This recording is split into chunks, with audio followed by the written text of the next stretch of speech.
How you guys doing? This is going to be part 4 of my testimony. Um, I guess I gotta speak up a little bit because I guess some of the music that I put with this drowns out some of what I'm saying, so you can't necessarily hear everything. Um, I'm gonna try my hardest to find maybe some different music, or maybe not have any at all. Um, I guess I can start with where I left off. Uh, the church that we had gone to after we had gotten evicted. Of course, the church went away. Um, and of course, everything went away. All the good people, everybody we knew. Um, we didn't exchange numbers. We didn't. We had to go. We got evicted. We had to go. I think we moved a little further away from where we were. And of course, as I can see now,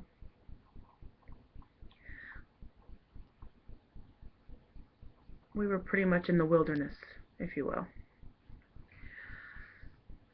Well, I was. Um,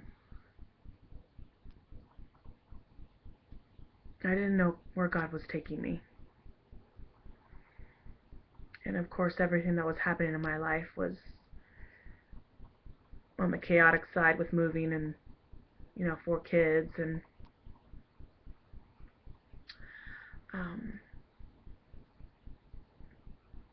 after everything I had experienced, all the stuff that God was showing me,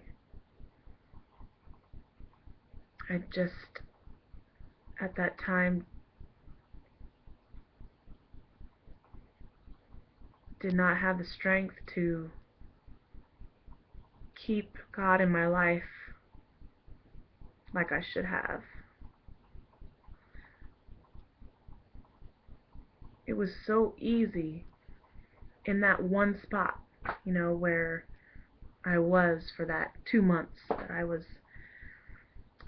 studying and in the same store, and I was in my store, and I was hearing the Word of God, and I was seeing the Word of God, and I was feeling the Word of God, and it was normal, it was natural. It was where I became saved. And then it went away. I didn't know how to do it somewhere else. I didn't know what God had in store for me then. And of course, the devil stepped right in and tried to make everything look like, we needed the money, we needed a place to live. So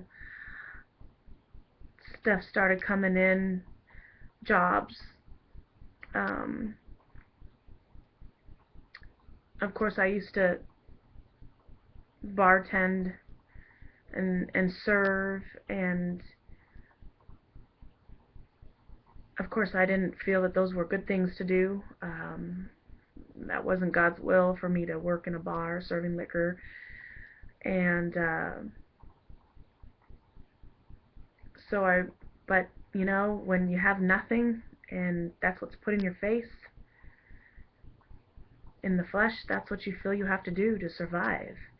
And that's what a lot of people out here are doing, is living in the flesh and not trusting that God will provide the needs. You think that because the money and the job is in the place when you need it at the time, it's a good thing. and it's from God. But if it's not glorifying God, if you're not doing, if you're just not, things aren't good in God's world, in God's will,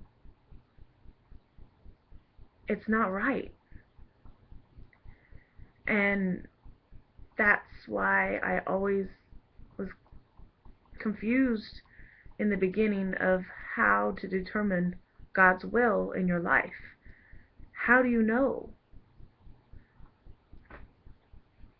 And that's another testimony in itself.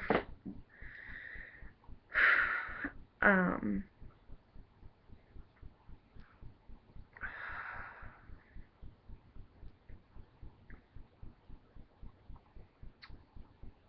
like I said, there's really a lot to say, and I don't know where to start. I'm trying. I don't want to bore anybody, but this is a lot of heartfelt stuff. You may think that, oh, she says she's born again and she's saved and she should have a lot more energy and have a lot of spunk and have a lot of joy and have a lot of, and you know what? I have all that. But when I think about my past and the trials and tribulations, it did it again.